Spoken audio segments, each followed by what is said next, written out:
Hello guys, कैसे हैं आप लोग। ये हमारा सीए इंटर का टैक्स का क्लास मैं रिकॉर्ड कर रहा हूं बेटा।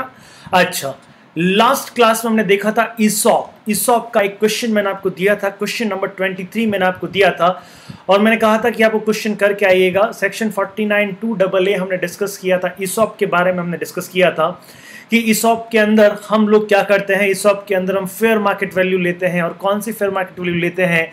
जिस दिन ऑप्शन एक्सरसाइज किया था उस दिन का फेयर मार्केट वैल्यू क्या बन जाता है? उस दिन का फेयर मार्केट वैल्यू आपका बन जाता है cost of acquisition. Cost of acquisition याद है ना आपको ये चीज? देखिए साहब, ये हमने कुछ एग्जांपल्स लिए थे। फिर रिमेंबर कि एम्प्लॉय को ऑप्शन मिला था 1 जनवरी 2015 को ऑप्शन अनाउंस हुआ था, 31 मार्च को उसने ऑप्शन एक्सरसाइज किया था और उसको शेयर्स अलॉट हुए थे। 1 जुलाई 2015 को शेयर्स अलॉट हुए थे। और किस तरह से, मतलब यहाँ पे अगर मैं देखता हूँ तो कॉस्ट ऑफ एक्विजिशन कौन सा लेना होता है? तो कॉस्ट ऑफ एक्विजिशन कौन सा लेना होता है इसमें? That is fair market value as on date of option exercised. और आपका होल्डिंग पीरियड कहां से शुरू होता है? आपका होल्डिंग पीरियड शुरू होता है बेटा कहां से? होल्डिंग पीरियड शुरू होता है आपका डेट ऑफ अलॉटमेंट से। तो यस, डेट ऑफ अलॉटमेंट से आपका होल्डिंग पीरियड शुरू होता था। और इसी के बेसिस पे मैंने आपको बोला था क्वेश्चन नंबर 23 ट्राई करना। क्वेश्चन नंबर 23 क्या कहता है ये देखिए। Mr. J is employee of GGC Limited getting salary of rupees 1 lakh per month। 1 lakh रुपया पर मंथ उनको सैलरी आ रहा है। ऑन 1/10/2019 कंपनी ने क्या किया? कंपनी ऑफर्ड हिम 1/10/2019 को जीजीसी लिमिटेड ने अपने एम्प्लॉय को ऑफर किया है कि वो चाहें तो 1000 क्वांटिटी शेयर्स परचेज कर सकते हैं 550 रुपए में। कितने में? 550 रुपए में। Under the scheme of ESOP. Okay, तो यानी 1/10 को 1 अक्टूबर 2019 क्या है? ऑप्शन अनाउंसमेंट डेट है, ऑप्शन एक्सरसाइज डेट है या आपका अलॉटमेंट डेट है? तो ये कौन सा डेट है आपका? ऑप्शन अनाउंसमेंट डेट है। ओके, उसके बाद में क्या किया गया कि मिस्टर जे ने क्या किया? एक्सेप्ट द ऑफर ऑन 10/10/2019, यानी 10 अक्टूबर 2019 को मिस्टर जे ने ये ऑफर एक्सेप्ट किया है। तो ऑफर एक्सेप्टेंस डेट कौन सी हो गई मेरी? 10 October 2019। And share were issued to him on 15/10/2019। He sell okay, तो शेयर्स अलॉट कब हुए हैं? 15 अक्टूबर को। 3 डेट हो गई साहब आपके पास में। तीन डेट हो गई आपके पास में। फर्स्ट डेट क्या हो गई? फर्स्ट डेट क्या हो गई आपकी? डेट ऑफ ऑफर कि कंपनी ने कब ऑफर दिया है। दूसरा डेट क्या है आपका? डेट ऑफ ऑफर एक्सेप्टेंस की एम्प्लॉय ने कब ऑफर को एक्सेप्ट किया है। और तीसरा डेट क्या है आपका? अलॉटमेंट शेयर्स का, अलॉटमेंट का डेट है आपका। और नीचे आपको तीनों डेट दे रखी है। और तीनों डेट देने के बाद में इसका तीनों डेट के दिन ओपनिंग वैल्यू भी दे रखी है, यानी कि मार्केट वैल्यू क्या है आपका? ओपनिंग वैल्यू भी दे रखा है और आपका क्लोजिंग वैल्यू भी दे रखा है। ओपनिंग वैल्यू क्या होता है बेटा?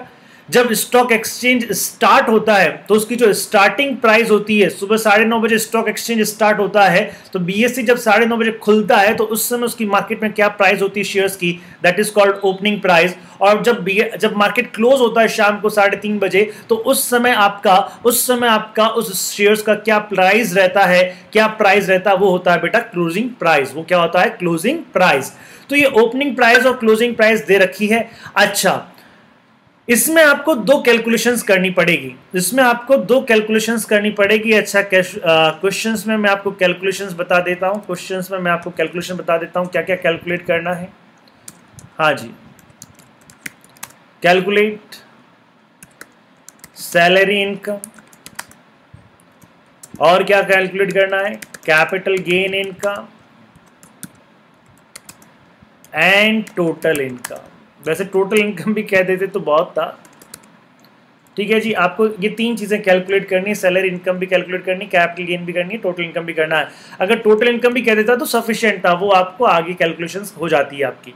चलिए, तो सबसे पहले मैं बात करता हूं। सबसे पहले देखिए, समझिएगा, मुझे एक चीज बताइए। अब यहाँ पे हमें कौन से सब, इसमें डेट इंपॉर्टेंट है बेटा। तो कौन से डेट का हमको फेयर मार्केट वैल्यू लेना है? तो कौन से डेट का मार्केट वैल्यू लेना है? तो ये हो गया डेट ऑफ एक्सेप्टेंस।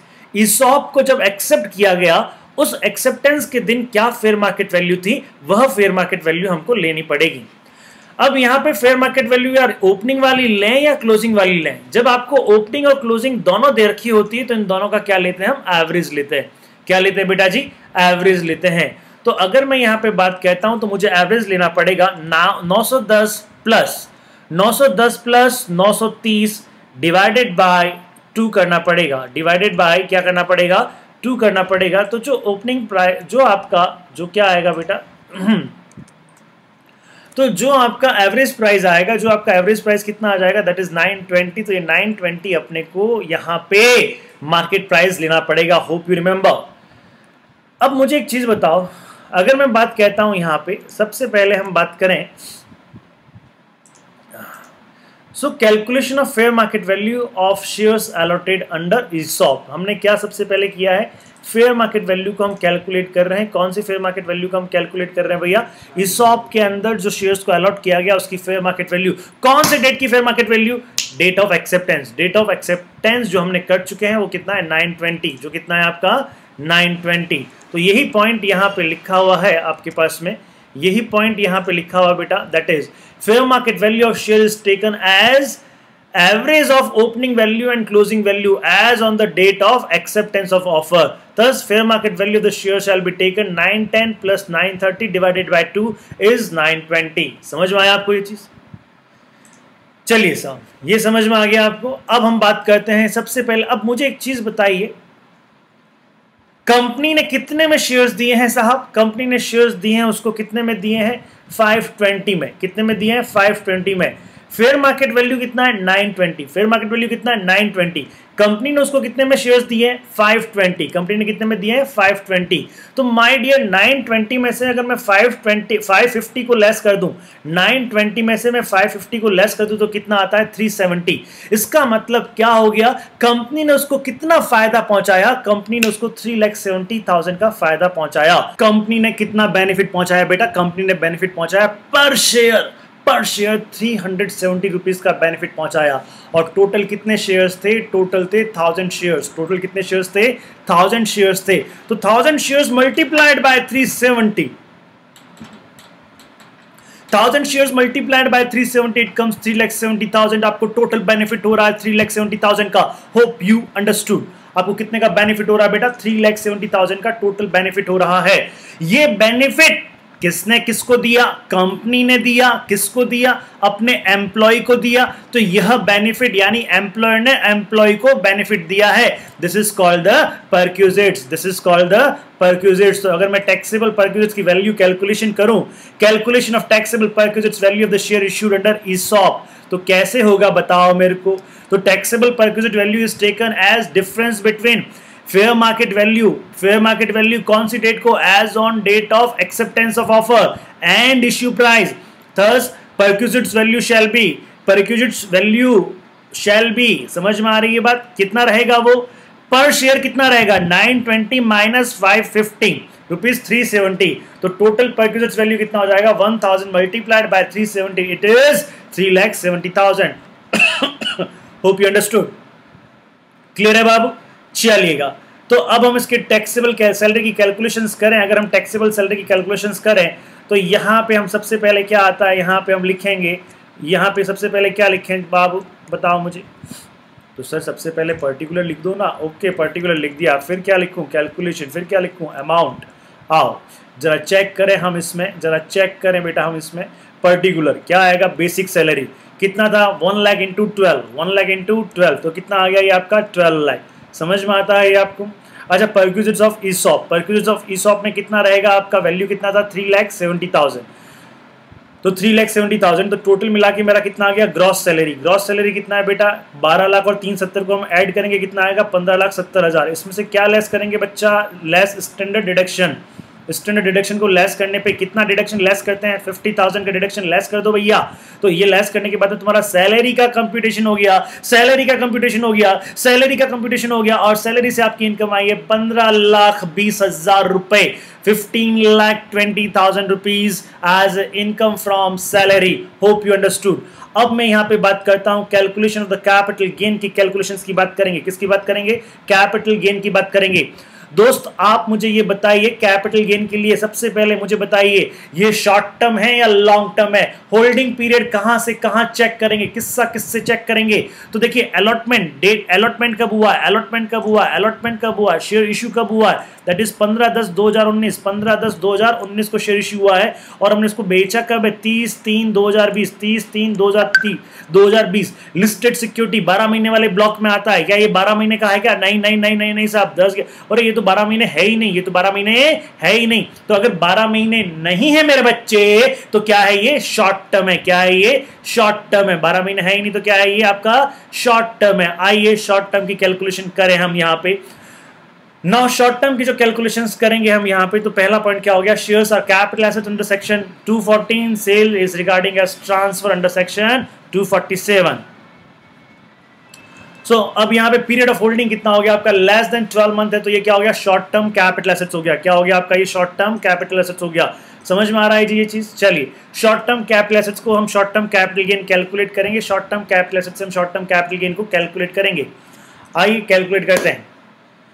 यहां पे अगर मैं कहता हूं मुझे क्या चाहिए होता, सबसे पहले सेल कंसिडरेशन चाहिए होता। सबसे पहले सेल कंसिडरेशन आपको दिया हुआ है। सेल कंसिडरेशन वो कितना है बेटा? दिया हुआ सेल कंसिडरेशन 9, आई थिंक कितना है? 975। तो 975 मल्टीप्लाइड बाय 1000 इट कम्स 9,75,000। ये आपको समझ में आ गया होगा। लेस करेंगे हम, क्या लेस करते हैं? Selling expenses, cost of transfer. यहां पे निल है, कोई बात नहीं, निल है। तो ये हमारा नेट क्या हो गया बेटा?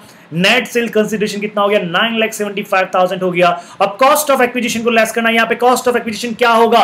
Cost of acquisition is fair market value, fair market value as on date of acceptance of offer. That is my cost of acquisition. और वो कॉस्ट ऑफ एक्विजिशन कितनी थी आपकी? आई थिंक 920 के आसपास था। ये 920 था। 920 multiplied by 1000 it is 9,20,000। Fair market value as on date of allotment. इसको आप चाहें तो यहाँ से हटा देंगे, हम इसको यहाँ से हटा देंगे और इसको हम यहाँ पे लिख देंगे। हाँ जी,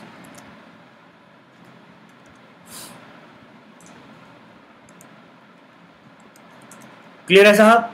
तो 975 में से 920 चले गए और ये आपके सामने आया है। क्या सामने आया सब आपके पास में? शॉर्ट टर्म कैपिटल गेन कितना आ गया आपके पास में? That is 55,000। 55,000 is your short term capital gain. Hope you understood, आपको समझ में आया होगा। क्लियर है साहब? चलिए अब टोटल इनकम कंप्यूट करते हैं इनकी। हमें टोटल इनकम को अगर कंप्यूट करना हो तो टोटल इनकम में क्या क्या आएगा आपके पास में? देखिएगा सबसे पहले सैलरी की इनकम कितनी है आपके पास में? 15,20,000। उसके बाद में आपके पास में इनकम फ्रॉम हाउस प्रॉपर्टी नहीं है, इनकम फ्रॉम बीपीवी नहीं होगा, इनकम फ्रॉम बीपीवी भी नहीं है आपके पास में, तो इनकम फ्रॉम बीपीवी भी नहीं होगा। तो कैपिटल गेन से इनकम कितनी होगी आपकी? 55,000। तो टोटल आपके पास में इनकम फ्रॉम अदर सोर्सेज कुछ नहीं आया, तो टोटल आपके पास में इनकम कितना आ गया? That is 15,75,000। 15,75,000 is your total income. क्या डिडक्शन, ये ग्रॉस टोटल इनकम है, इसमें से लेस क्या करते हैं? डिडक्शन अंडर सेक्शन 80C से 80U डिडक्शंस को लेस करते हैं। तो क्या हमारे पास में नेट टोटल इनकम कितनी आ रही है? टैक्सेबल इनकम कितनी आ रही है? यही हमारे पास में टैक्सेबल इनकम है 15,75,000, क्योंकि इस क्वेश्चन में कोई भी आपको डिडक्शंस नहीं दिया हुआ है। इस तरह ही आपका क्वेश्चन कंप्लीट होता है और इस तरह इस क्वेश्चन को हम समझते हैं। ये क्वेश्चन यहीं पे हमारा कंप्लीट होता है। क्लियर है मेरे दोस्त? समझ में आया आपको ये चीज? तो फेयर मार्केट वैल्यू कौन सी? देखिए ये भी दे रखा है, ये दोनों दे रखा है, ये दोनों confusion, only for confusion. This is only for confusion. ये भी किसके लिए? ये भी कंफ्यूजन। समझ में आ गया? ये किसके लिए? No no no no, this is not for confusion, this is for solving the question. काम की चीज है ये हमारी। क्लियर? चलिएगा, इस तरह से क्वेश्चंस आपका कंप्लीट होता है। तो ईसॉप में क्या ध्यान रखना है? ईसॉप में आपको ये ध्यान रखना है कि आपका कॉस्ट ऑफ एक्विजिशन क्या होगा? Fair market value as on date of acceptance of offer. उसके बाद में क्या होगा आपका? अच्छा, ओपनिंग क्लोजिंग वैल्यू दोनों दे रखी है, तो average price is the fair market value. समझ में आ गया ये चीज? चलिए साहब, और आगे बढ़ते हैं। अब एक नए सेक्शन की तरफ आते हैं, एक नए सेक्शन की तरफ आगे बढ़ते हैं। ये सेक्शन 49 हम कर रहे थे। अब एक नए सेक्शन की तरफ बात करते हैं, वो है सेक्शन 50। बहुत छोटा सा सेक्शन है, लेकिन सेक्शन 50 हमारा एक दूसरे चैप्टर से कनेक्ट है। बिजनेस प्रोफेशन वोकेशन से भी ये थोड़ा सा चैप्टर कनेक्ट है, सॉरी सेक्शंस कनेक्ट है। सेक्शन 50, आइए बेटा क्या है सेक्शन 50 जरा देखेंगे हम। सेक्शन 50 हो ना, ये सेक्शन 50 क्या कहता है? Capital gain on transfer of depreciable asset. Capital gain on transfer of depreciable asset. जब भी मैं अभी तक जो भी हम एसेट्स की बात कर रहे थे, वो आपकी पर्सनल एसेट्स भी हो सकती थी, बिजनेस एसेट्स भी हो सकती थी, या बिजनेस एसेट्स में भी नॉन डेप्रिशिएबल एसेट्स की बात कर रहे थे। अब ये डेप्रिशिएबल एसेट है। क्या है ये? डेप्रिशिएबल एसेट है। तो calculation capital gain on transfer of depreciable asset में क्या चेक करेंगे? तो बेटा जी अब यहां पे समझे, तो सबसे पहले हम ये समझेंगे कि यार बुक्स में, मैं अब यहां पे ध्यान रहे, आप आराम से समझेंगे, मैं यहां पे एक्सक्लूसिवली इनकम टैक्स की बात कर रहा हूं। मैं यहाँ पे एक्सक्लूसिवली इनकम टैक्स की बात कर रहा हूँ। यहाँ पे आपको दिमाग में ही नहीं लाना है अपना कौन सा अकाउंट्स, दिमाग में नहीं लाना है, हम इनकम टैक्स के हिसाब से बात कर रहे हैं। इनकम टैक्स के हिसाब से एसेट्स को, इनकम टैक्स के हिसाब से बिजनेस के अंदर एसेट्स को किस तरह से रिकॉर्ड किया जाता है, किस तरह से कैटेगराइज किया जाता है, आइए समझते हैं हम वो। ठीक है, तो यहाँ पे अगर मैं बात करूँ how to show the fix assets under income tax, तो इनकम टैक्स में क्या होता है, हम एसेट्स को कैटेगरी में डिवाइड कर देते हैं। फिक्स एसेट्स को हम कैटेगरी में डिवाइड कर देते हैं।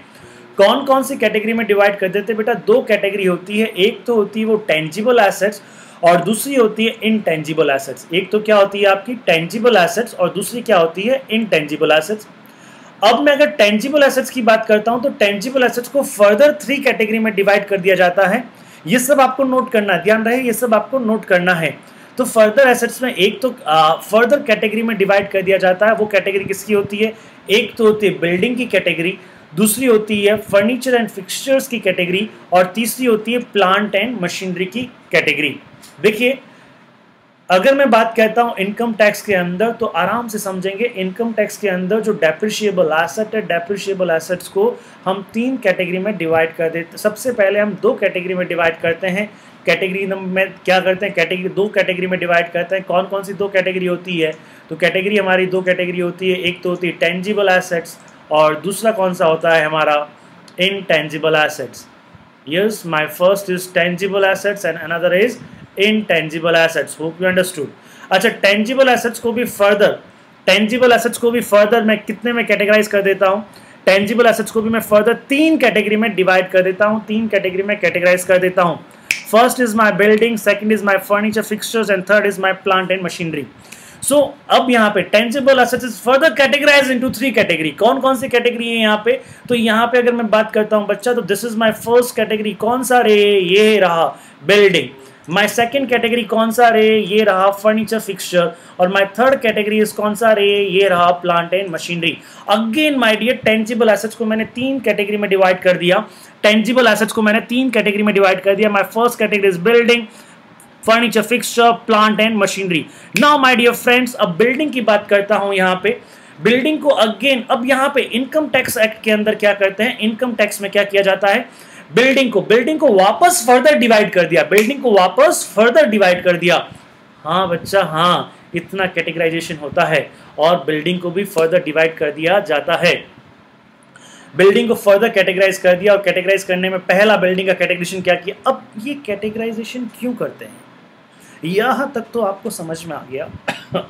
अब बिल्डिंग को फर्दर अलग अलग कैटेगराइज क्यों करेंगे? तो ध्यान रहे, यहां पे इनकम टैक्स के अंदर हमें डेप्रिसिएशन रेट दे रखी है। डेप्रिसिएशन रेट जो है वो इनकम टैक्स के अंदर दे रखी है। अब डेप्रिसिएशन रेट जो इनकम टैक्स के अंदर दे रखी है वो अलग अलग डेप्रिसिएशन की रेट दे रखी है अलग। जैसे सपोज मैं अगर बिल्डिंग की बात भी करता हूं, मैं ये प्रिज्यूम कर रहा हूं, अभी मैं सिर्फ 2 रेट लेके चलूंगा, आगे मैं जब बीपीवी पढ़ाऊंगा आपको उस पर अपन डिटेल में डिस्कस करेंगे। लेकिन अभी के लिए देखिए, अभी के लिए इनकम टैक्स में क्या है, बिल्डिंग के अंदर भी क्या है, अलग अलग रेट दे रखी है। बिल्डिंग का डेप्रिसिएशन रेट एक तो है 20, सपोज करो एक है 5% का, कितने का है 5% का, तो दूसरा कितने का है 10% का, दूसरा कितने का है 10% का। यानी एक बिल्डिंग पे अगर एक कैटेगरी नंबर ए है, ए कैटेगरी की बिल्डिंग है, तो उस पर डेप्रिसिएशन कितना लगेगा 5%। दूसरी कैटेगरी की बिल्डिंग है तो उस पर डेप्रिसिएशन कितना लगेगा 10%। समझ में आ रहा है? सर ये कैटेगरी कैसे डिसाइड करेंगे? बेटा ये कैटेगरी कैसे डिसाइड करेंगे, वो सारी बातें हम आपको बीपीवी यानी कि बिजनेस प्रोफेशन वोकेशन चैप्टर पढ़ेंगे, उसमें बताएंगे।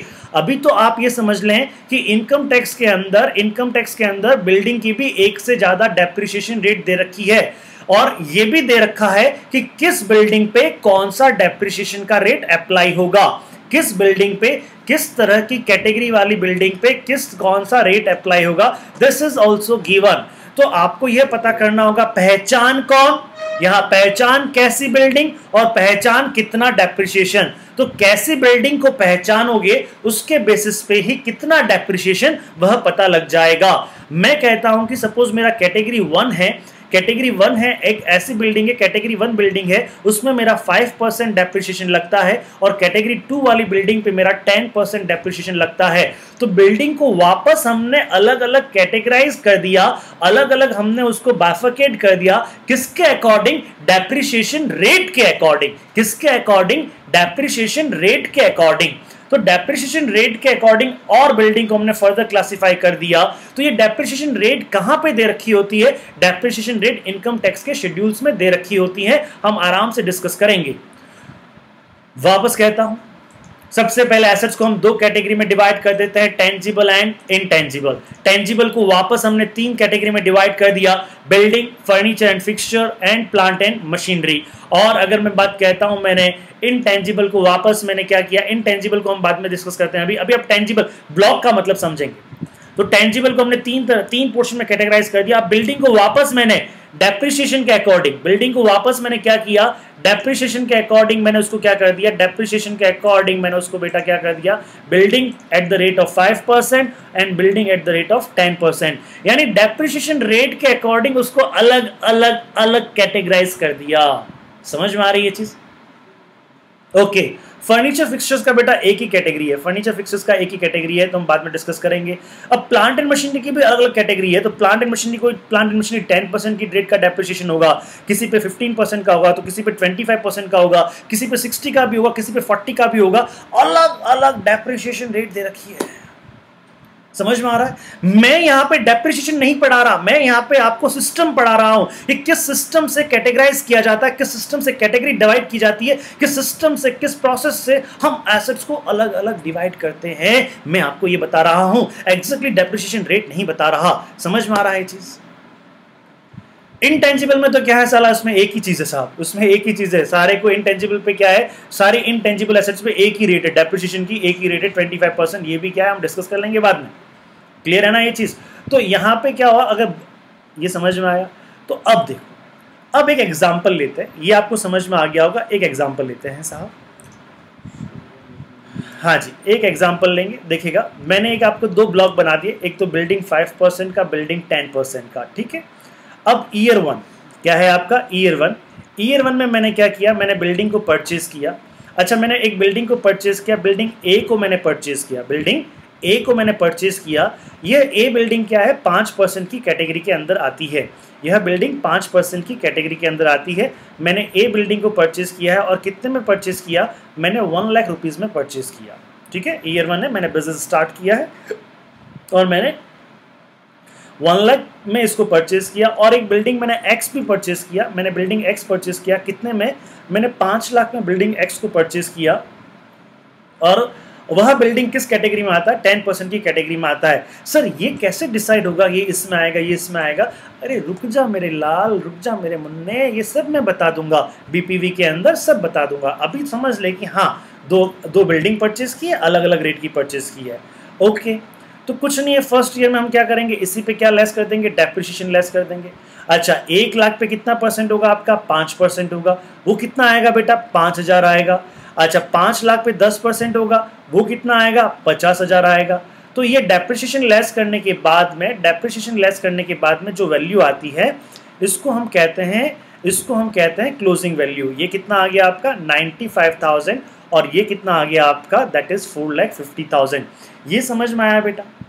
तो ये जो अलग अलग हमने डेप्रिसिएशन रेट के according similar category of similar nature of asset के अंदर भी उस सिमिलर नेचर ऑफ एसेट्स को भी हमने अलग अलग कैटेगराइज कर लिया, उस सिमिलर नेचर को भी हमने क्या कर लिया, अलग अलग कैटेगराइज कर लिया डेप्रिसिएशन रेट के अकॉर्डिंग। तो इसी को कहते हैं ब्लॉक ऑफ एसेट। क्या कहते हैं?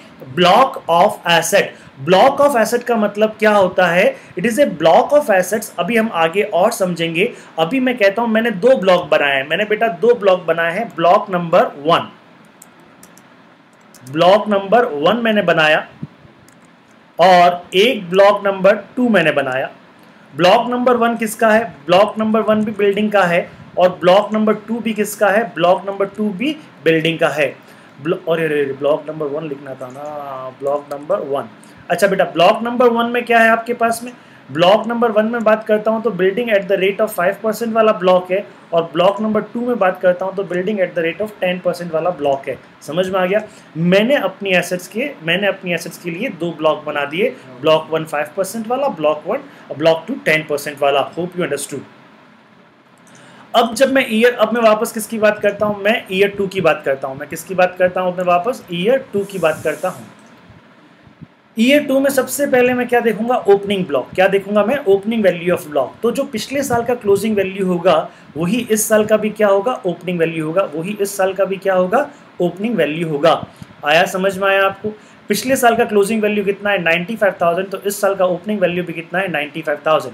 पिछले साल का क्लोजिंग वैल्यू कितना था? यहाँ पे 4,50,000। तो इस साल का भी ओपनिंग वैल्यू कितना है? 4,50,000।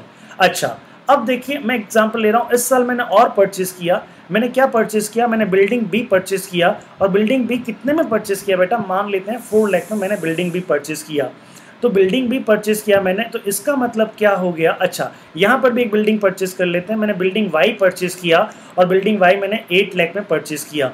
तो अब मुझे बताओ, अब मैं अगर यहाँ पे बात करता हूँ तो यहाँ पे मेरे पास में क्या है? अब वैल्यू, ब्लॉक की वैल्यू जो है, value of block before depreciation. अब इसमें क्या हो जाएगा? 4,95,000। 4 लाख क्या हो जाएगा? 95,000। समझ में आ रहा है? ये ईयर 2 की बात कर रहे हैं, आराम से समझेंगे। ईयर 2 की बात कर रहे हैं। तो ईयर 2 में मैंने क्या कहा कि जो मेरा ओपनिंग वैल्यू था, ओपनिंग वैल्यू लास्ट ईयर का जो क्लोजिंग वैल्यू है, इस साल का क्या हो जाएगा? ओपनिंग वैल्यू हो जाएगा। इसमें मैं क्या करता हूं बेटा? इसमें मैं जो इस साल मैंने परचेज किया वो मैं उस ब्लॉक में ऐड कर देता हूं। तो यहां पे मैंने ऐड कर दिया। तो ये मैंने वैल्यू, मेरा डेप्रिसिएशन चार्ज करने से पहले इस ब्लॉक की वैल्यू कितनी आ गई? 4,95,000 और इसकी वैल्यू कितनी आ गई? 12,50,000। अच्छा, अब समझिएगा, ये जो ब्लॉक की वैल्यू आई है ना, इस ब्लॉक की वैल्यू में से डेप्रिसिएशन लेस होता है। इस ब्लॉक की वैल्यू में से क्या होता है? डेप्रिसिएशन लेस होता है। Hope you understood. Individual machine की वैल्यू में से डेप्रिसिएशन, इंडिविजुअल एसेट्स की वैल्यू में से डेप्रिसिएशन, इंडिविजुअल बिल्डिंग की वैल्यू में से डेप्रिसिएशन लेस नहीं होता। इनकम टैक्स के अंदर ब्लॉक की वैल्यू में से डेप्रिसिएशन लेस होता है। समझ में आ गई ये चीज़? तो यहाँ पे अब मैं लेस करता हूँ डेप्रिसिएशन। तो 4,95,000 पे एक साथ में डेप्रिसिएशन लगाऊंगा और वो कितना आ जाएगा? 5% से 24,750 और 12,50,000 पे 10% से कितना आ जाएगा? 1,25,000। ये सब करने के बाद में मेरा क्लोजिंग वैल्यू ऑफ ब्लॉक कितना रहेगा? मेरा क्लोजिंग वैल्यू ऑफ ब्लॉक रहेगा, अगर मैं कहता हूँ 495 में से 24 में ये घटा देता हूँ तो मेरा कितना आता है? दैट इज़ 4,70,250 और यहाँ भी कितना आता है? 11,25,000। तो जब मैं इनकम टैक्स के अंदर बात करूँगा ना बच्चा, तो इनकम टैक्स के अंदर मैं बैलेंस शीट में इनकम टैक्स की अकॉर्डिंगली बैलेंस शीट अलग से बनती है। इनकम टैक्स रिटर्न फाइल होता है तो उसमें बैलेंस शीट को अलग से हमें अपलोड करना पड़ता है। तो वहाँ पे हमें ब्लॉक की वैल्यू को ऐड करना पड़ता है कि बिल्डिंग का ब्लॉक 1, बिल्डिंग का ऐसा ब्लॉक जो 5% से है, तो उसका ग्रॉस ब्लॉक का वैल्यू कितना? ये रहा आपका ग्रॉस वैल्यू, ब्लॉक का ग्रॉस वैल्यू 4,95,000। ये रहा आपका नेट वैल्यू कितना? 4,70,250। समझ में आ रहा है? ग्रॉस वैल्यू का मतलब क्या होता है? ब्लॉक का वैल्यू बिफोर डेप्रिसिएशन, ब्लॉक का वैल्यू बिफोर डेप्रिसिएशन। मेरी बातें यहाँ तक समझ में? एक बहुत ही अच्छा कॉन्सेप्ट और बहुत ही प्यारा कॉन्सेप्ट मैंने आपको समझाया है और मैंने आपको ये बताया है कि इनकम टैक्स के अंदर फिक्स एसेट्स को किस नज़रिए से देखा जाता है।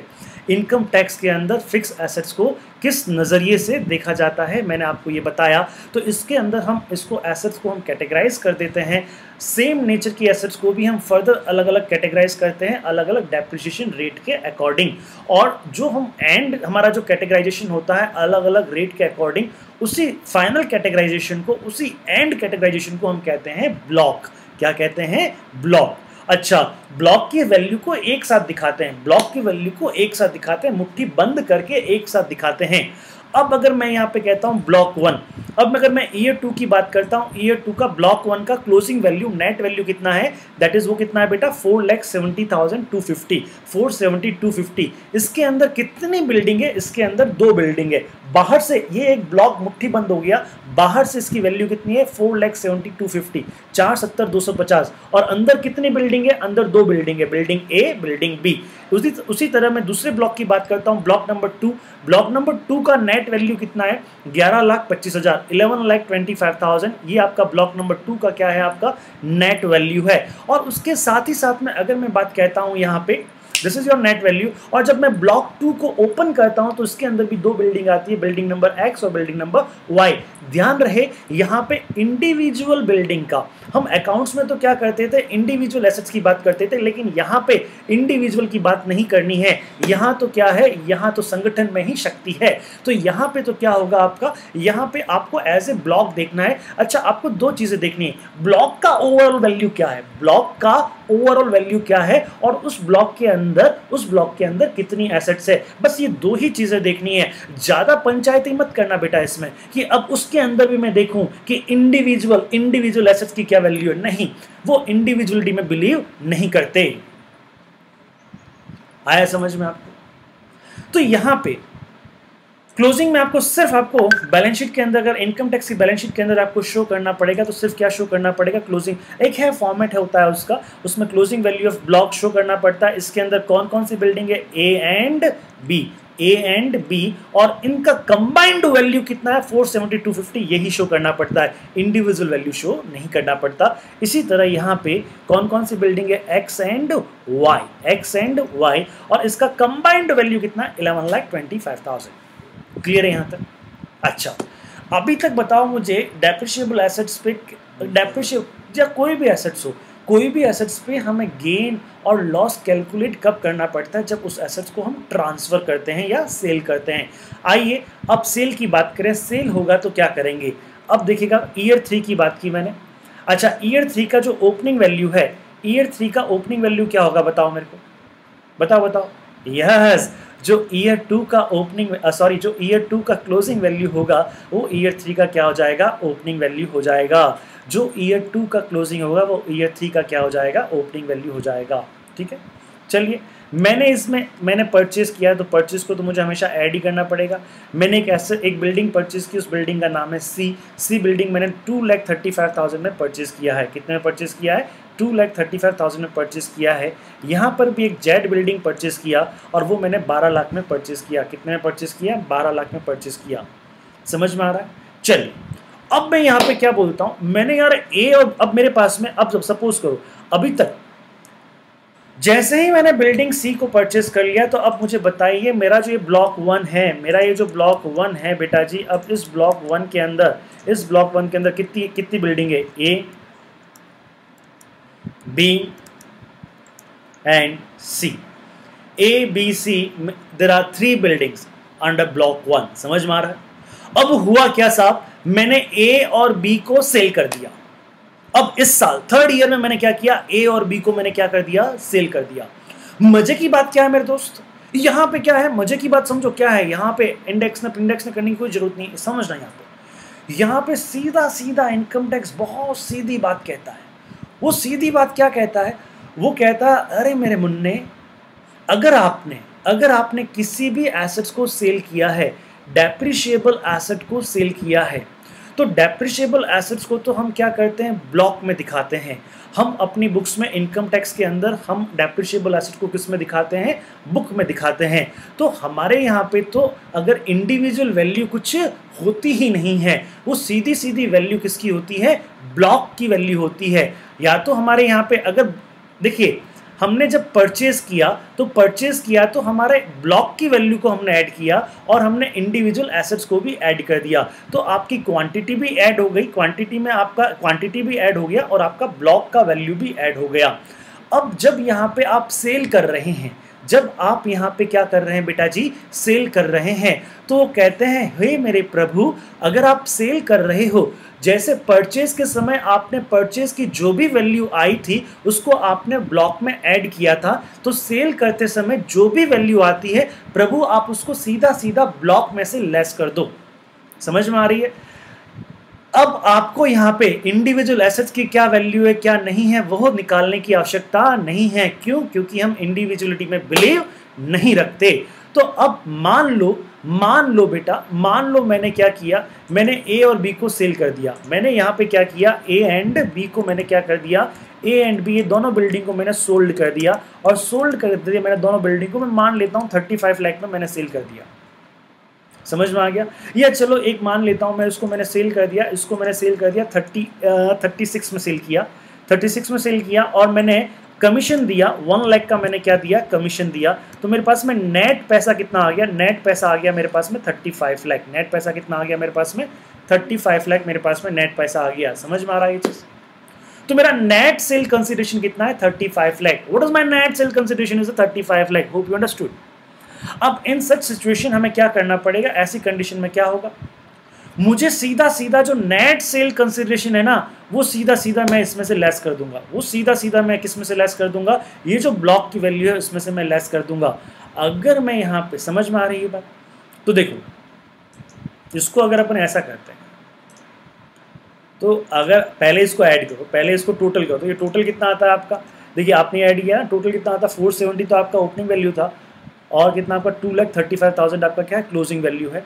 तो क्लोजिंग वैल्यू कितना हो गया आपके पास में, ये हो गया आपके पास में 7,05,220, ये इसका ब्लॉक का वैल्यू आ गया ये परचेस करने के बाद में। तो अब इसमें कौन कौन सी एसेट्स है, ए भी है, बी भी है और सी भी है। नाउ ए बी सी भी है, और यहाँ पे अगर मैं बात कहता हूँ तो यहाँ पे क्या वैल्यू आ जाएगी, यहाँ पे वैल्यू आ जाएगी 23,25,000, हाँ जी, यहाँ पे क्या वैल्यू आ जाएगी 23,25,000। समझ में आ रहा है यहाँ पे? अच्छा, यहाँ पे क्या क्या, ए भी है और बी भी है, सॉरी ए भी कहाँ से आएगा सर, आप भी कमाल करते हो। अरे भाई गलती हो जाती है यार, एक्स है, वाई है और जेड है। यहाँ तक समझ में आया सबको? क्लियर? ओके। अब मैं यहाँ पे लेस क्या करूंगा, मैं यहाँ पे लेस करूंगा, क्या लेस करूंगा, जो सेल करने पे जो लेस करेंगे सेल्स पे कौन सा सेल लेस करेंगे, net sale proceed, NSP less करेंगे। नेट सेल प्रोसीड कितना है यहाँ पे, 35 लाख। कितना है बेटा यहाँ पे, 35 लाख। तो यहाँ पे मैं उसको लेस कर दूंगा, 35 लाख को मैं यहाँ पे लेस कर दूंगा। ये 350 है, तो मैं यहाँ पे 1 0 और लगा देता हूँ, तो मैं यहाँ पे सीधा 35 लाख को मैंने क्या कर दिया, लेस कर दिया। Oh my God, yes, oh my God, क्या मतलब हो गया, इतना फायदा हो गया। अरे कितना फायदा, इतना सारा फायदा कैसे हुआ रे? देखो, ये तुम्हारा ए और बी का वैल्यू आया था ना, ये वैल्यू किसका था आपका, ए और बी का वैल्यू था। ये ए बी मैं इसलिए कह रहा हूं तुमको समझ में आ जाएगा। अब यहाँ पे तुमने बेचा कौन सा है, ए और बी बेचा है। बेचा कौन सा है तुमने, इसको ए और बी बेचा है। अब देखो, ए बी सी की कितनी कॉस्ट थी, तीनों की मिला के तुम्हारी बुक में वैल्यू कितनी आती है, तीनों की मिला के तुम्हारी बुक में वैल्यू आती है 7,05,250। कितना आता है बेटा, 7,05,250। Oh my God. अब तुमने ए और बी सेल किया है, तुमने एक्सक्लूसिवली क्या सेल किया है, ए और बी सेल किया है। मजे की बात क्या है मेरे दोस्त, मजे की बात यह है कि ए बी का जो सेल वैल्यू है, ए और बी का जो सेल वैल्यू मेरे बच्चे, वह सेल वैल्यू इतना है कि वह सी की कॉस्ट को भी कवर कर रहा है। यस, वह सी की कॉस्ट को भी कवर कर रहा है। तो अब अगर मैं क्या निकालूं, मैं अपनी ब्लॉक की वैल्यू निकालना चाहूं कि मेरी ब्लॉक की वैल्यू एज ए ब्लॉक की वैल्यू डेप्रिसिएशन बिफोर डेप्रिसिएशन कितना रहा, तो बेटा ये देखो, ओपनिंग ब्लॉक की वैल्यू कितनी थी मेरे पास में, ओपनिंग ब्लॉक की वैल्यू कितनी थी मेरे पास में, ओपनिंग ब्लॉक की वैल्यू थी मेरे पास में यहाँ पे अगर मैं कहता हूँ 4,70,250। मैंने इस बार परचेज किया 235 में और मैंने इसको, तो ABC का ये वैल्यू हो गया, और अब AB को मैंने सेल किया तो कितना वैल्यू आ गया, 35 लाख का मैंने लेस करना है इसमें। ये पॉजिटिव का फिगर, ये नेगेटिव का फिगर, तो बताओ अब नेट फिगर किस में आएगा? नेट फिगर तो किस में आएगा साहब? नेट फिगर तो नेगेटिव ही आएगा, नेट फिगर तो नेगेटिव ही आएगा। और नेगेटिव कितना फिगर आ रहा है? 27,94,750। क्या अभी तक इस ईयर 3 में आपने डेप्रिसिएशन चार्ज किया है क्या? नहीं साहब, डेप्रिसिएशन चार्ज नहीं किया। क्या अब इस एसेट्स में, अब मुझे एक चीज बताइए, क्या इस ब्लॉक के अंदर अगर मैं बात कहता हूं तो आपकी एसेट्स कितनी बची हुई है? आपकी एसेट्स बची हुई कितनी है? एक सी बचा हुआ है, आपका एसेट्स क्या बचा हुआ है? सी बचा हुआ है। लेकिन इसका ब्लॉक वैल्यू, अब ऊपर देखिए, अंदर सी बचा हुआ है, अंदर एक सी बिल्डिंग है, लेकिन ऊपर से इस ब्लॉक में आगे कोई वैल्यू नजर आती है क्या? नहीं साहब, इसकी वैल्यू नजर नहीं आती है, क्योंकि नजर तो कब आती है? जब माइनस का फिगर है तो नजर कैसे आएगा? अरे इसका मतलब तो क्या हो गया, आपने सारी की सारी एसेट्स की कॉस्ट को रिकवर कर लिया, सारी की सारी एसेट्स की कॉस्ट को आपने रिकवर कर लिया, आपको मिल चुका है। इनफैक्ट आपने उससे ज्यादा रिकवर कर लिया। कितना ज्यादा रिकवर कर लिया? 27,94,750, इतना ज्यादा आपने रिकवर कर लिया।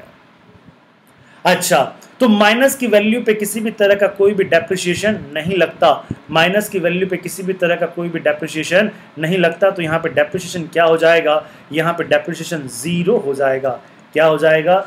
जीरो हो जाएगा। समझ में आ रही है बात? नील डेप्रिसिएशन, तो यहाँ पे नो डेप्रिसिएशन।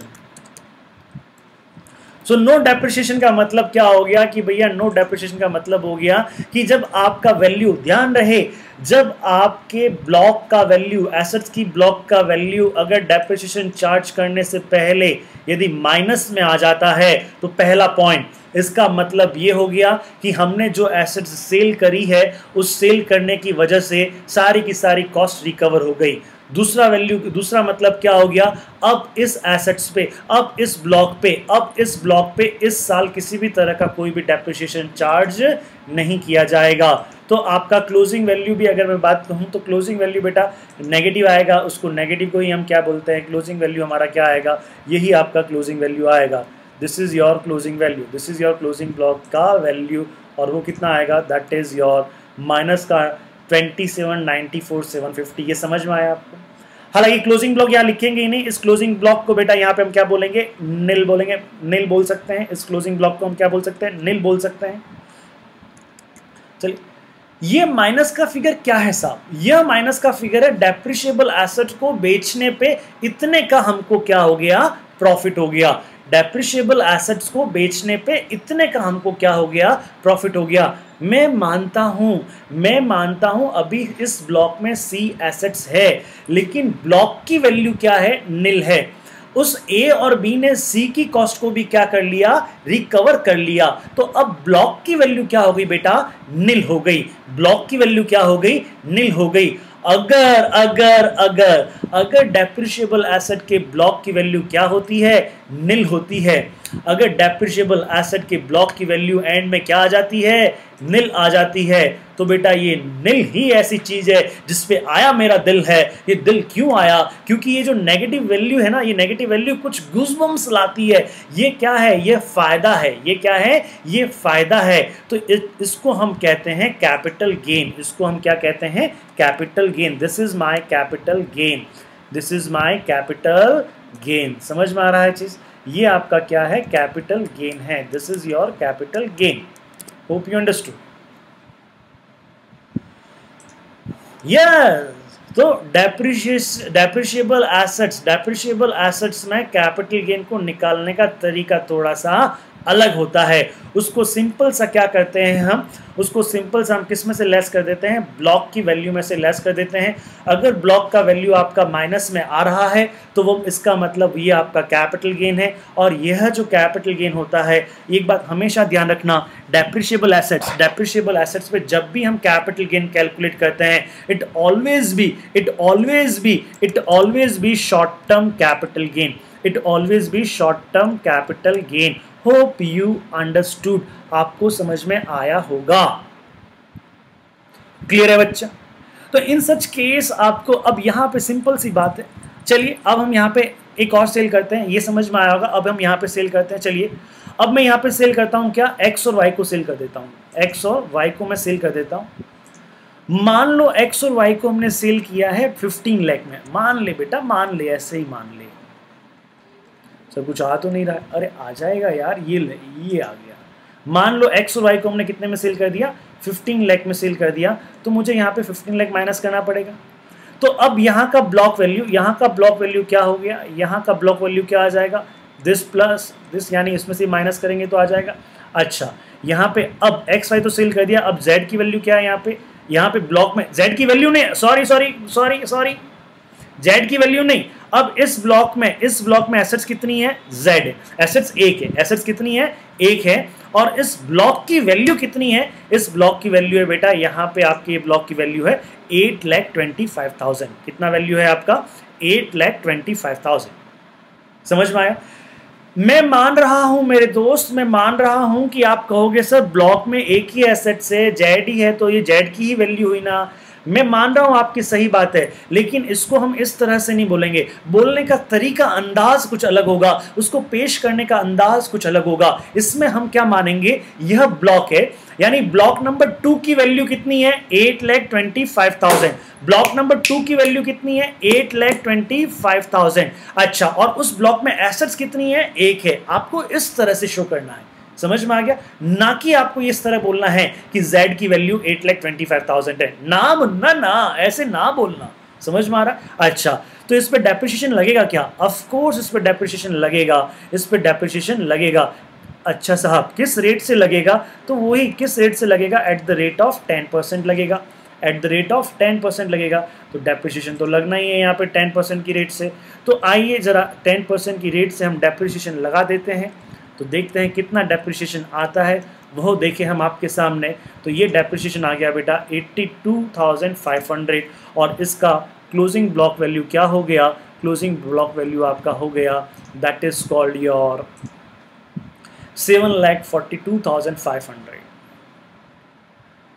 अब यहाँ पे अगर बात कहें तो इसका closing value of block negative आ रहा है, इसका closing value of block positive आ रहा है। बेटा ये क्या है, इसमें भी हमने एसेट्स को सेल किया था, एसेट्स को सेल तो दोनों में ही किया था, तो हमें कुछ नहीं करना होता। डेप्रिसिएशन के अंदर बहुत सिंपल है, whenever you sold any depreciable asset, उसका जो नेट सेल प्रोसीड है वो उसकी ब्लॉक में से क्या कर दो, माइनस कर दो, वो उसके ब्लॉक में से क्या कर दो, माइनस कर दो, वो उसके ब्लॉक में से क्या कर दो, माइनस कर दो मेरे बच्चे। तो अगर माइनस करने से अगर नेगेटिव वैल्यू आ जाती है, तो negative value short term capital gain कहलाती है, और अगर पॉजिटिव वैल्यू है तो कुल मिला के उसकी ब्लॉक की वैल्यू क्या हो जाएगी, कम हो जाएगी। और अब यहाँ पे अगर पॉजिटिव वैल्यू है तो इसका मतलब क्या हो गया, हमने तो क्या किया, हमने तो सेल प्रोसीड को ब्लॉक में से क्या कर दिया, ब्लॉक की वैल्यू में से लेस कर दिया। अच्छा, अगर अब पॉजिटिव वैल्यू आई है तो जो पीछे पॉजिटिव वैल्यू बची हुई है उसको क्या मान लिया जाएगा, जो पीछे पॉजिटिव वैल्यू बची हुई है वो पीछे वाले ब्लॉक की वैल्यू बची हुई है। समझ में आ गई ये चीज़? तो यहाँ पे ये ध्यान रहिएगा। तो यहाँ पे क्या हो जाएगा आपका, हाँ, यहाँ पे आपको पीछे अगर पॉजिटिव वैल्यू बची हुई है, पॉजिटिव वैल्यू भी है और एसेट्स भी है, पॉजिटिव वैल्यू भी है और क्या है, एसेट्स भी है। तो अब मैं यहाँ से इसको कट कर देता हूँ। अगर पीछे क्या है आपका, प्लस का वैल्यू भी है, पीछे क्या है, प्लस का वैल्यू यानी पॉजिटिव वैल्यू है, प्लस ब्लॉक में कोई एसेट्स भी है, अगर ये दोनों चीज़ें हैं तो इस कंडीशन में क्या हो जाएगा, यहाँ पे क्या लग जाएगा बेटा, डेप्रिसिएशन चार्ज कर लिया जाएगा और ये यहाँ पे डेप्रिसिएशन आ जाएगा। समझ में आया? आराम से समझें इस पॉइंट को, इस चीज़ को हम एक बार और समझें, 2 बार और समझें, कोई दिक्कत नहीं है। रिवाइंड करें फिर समझें, लेकिन समझें क्योंकि ये थोड़ा सा इजी है लेकिन अच्छा है। Clear?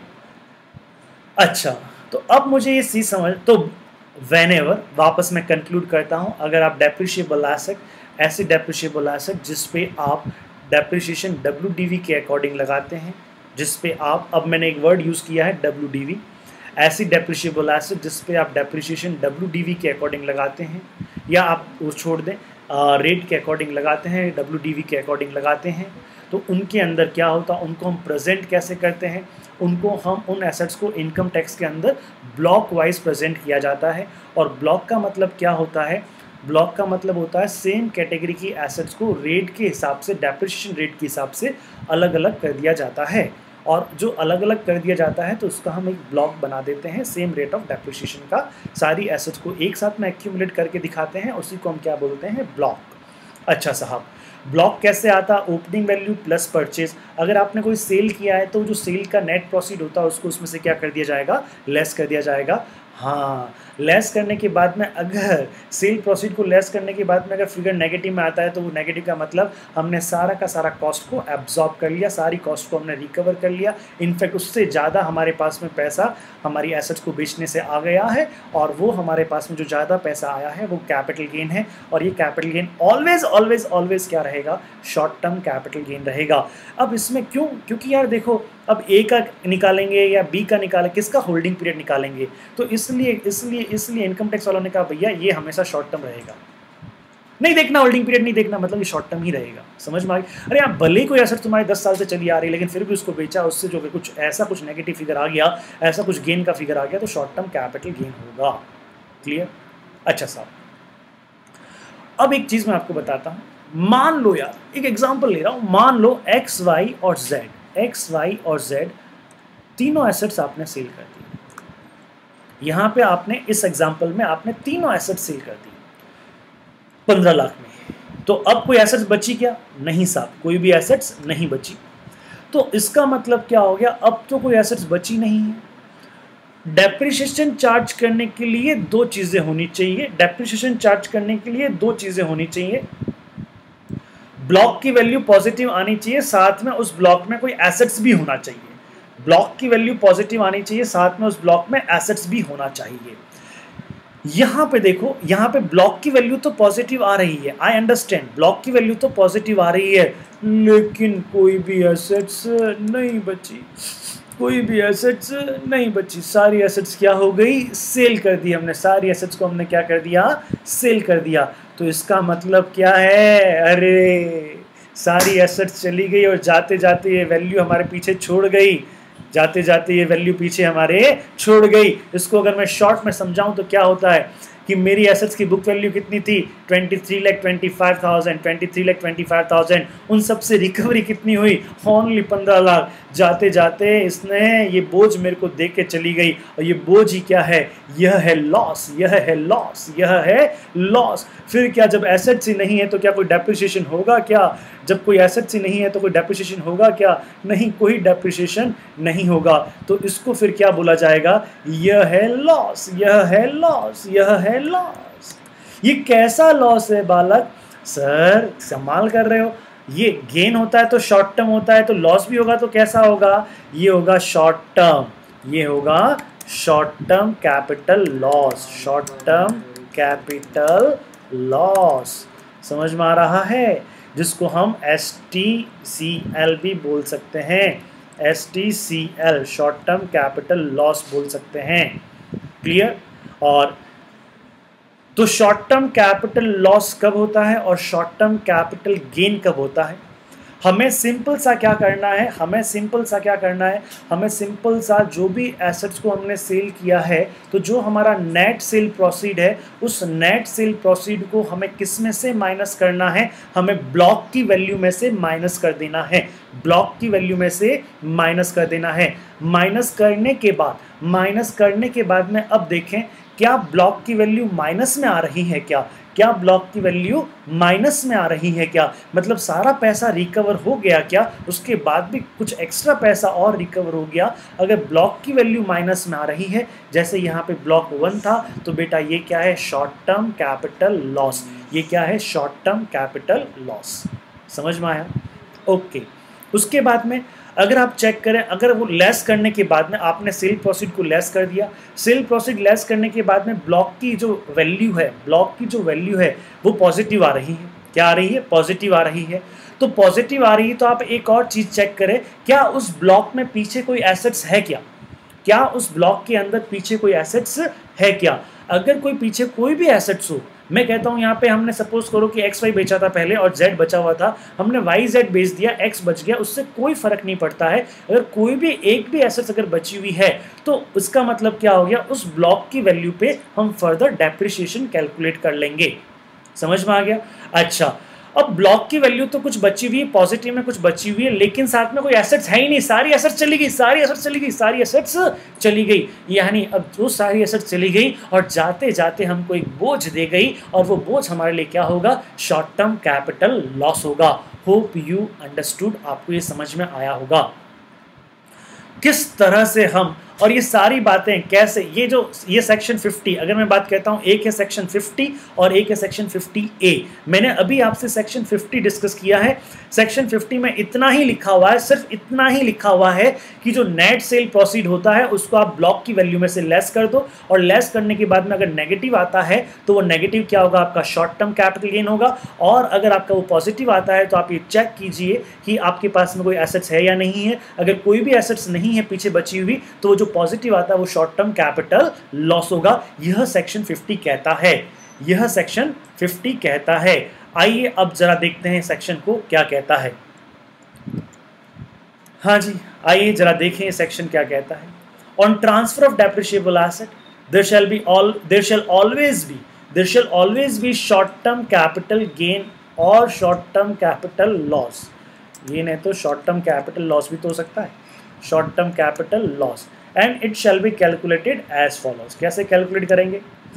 If sale consideration on transfer of one or more capital assets in the block, block का मतलब समझ में आ गया, exceed the value of the block, exceed the value of the block and expense on the transfer, यानी net sale proceed exceed value of the block, then it will be short term capital gain. समझ में आता है? यानी ये क्या हो गया, यानी ये देखो पिक्चर देखो यहाँ पे, अरे भैया कहाँ जा रहा है बेटा, पिक्चर देखो। हमने क्या किया, ये नेट सेल प्रोसीड है आपका, वैसे सेल प्रोसीड कितना था आपका 36 लाख, 36 में से कितना लेस कर दिया था, 1 लाख लेस कर दिया क्योंकि एक्सपेंस ऑन ट्रांसफर हो गया था। नेट सेल प्रोसीड है, यह नेट सेल प्रोसीड किससे एक्सीड है, ये हमारी ब्लॉक की वैल्यू से एक्सीड है। तो इसका मतलब कितना एक्सीड है, ये इतना एक्सीड है 27,94,750। तो ये क्या है आपका, ये है आपका शॉर्ट टर्म कैपिटल गेन, ये है आपका शॉर्ट टर्म कैपिटल गेन। ये ए लाइन समझाने के लिए मुझे आपको इतना सब समझाना पड़ा। समझ में आ गया आपको, क्लियर है आपको? और इसका रिवर्स भी क्या रहेगा आपके पास में, if entire block is transfer, then सारा ब्लॉक हमने ट्रांसफर कर दिया, सारा ब्लॉक यानी पीछे कोई एसेट्स ही नहीं है, तो सेल कंसिडरेशन जो है आपका उसमें से आपने क्या लेस कर दिया, एक्सपेंस ऑन ट्रांसफर लेस कर दिया, उसके बाद में less value of the block opening value, यानी कुल मिला के कुछ नहीं करना है आपको इसमें। एंटायर ब्लॉक ट्रांसफर करें चाहे कैसे भी करें, आपको क्या करना है बेटा, आपको सिंपल सा ये काम करना है, आपको सिंपल सा इसमें से लेस करना है, और लेस करने के बाद में उसको किस तरह से समझना है यह मैंने आपको बता दिया। क्लियर? अच्छा, अब इसके बेसिस पे आपको क्या करना है, इसके बेसिस पे आपको क्वेश्चन नंबर 24 करना है, इसके बेसिस पे आपको क्वेश्चन नंबर 24 करना है और क्वेश्चन नंबर 25 करना है। क्वेश्चन नंबर 24 और क्वेश्चन नंबर 25 ट्राई करना, कोई दिक्कत नहीं है, जितना होता समझ में आता कर लेना, वरना हम तो करेंगे ही। और इसका मतलब नहीं सर आप तो कराओगे, तुम करे ही ना, करना है आपको। समझ में आई ना? क्वेश्चन नंबर 24 और क्वेश्चन नंबर 25 आपको करना है। आज की क्लास में इतना ही, कल मैं आपको लूँगा, अरे बाप रे ये क्या होगा, आज की क्लास में इतना ही। क्वेश्चन नंबर 24 ये रहा आपकी स्क्रीन पे, क्वेश्चन नंबर 24, और ये रहा आपकी स्क्रीन पे question number 25। This is question number 24 and this is question number 25। आपको ये करना है बेटा, और ये क्वेश्चंस जितना हो उतना ट्राई कर लेना, कोई दिक्कत नहीं है। समझ में आ गई चीज़? चलिए, थैंक यू।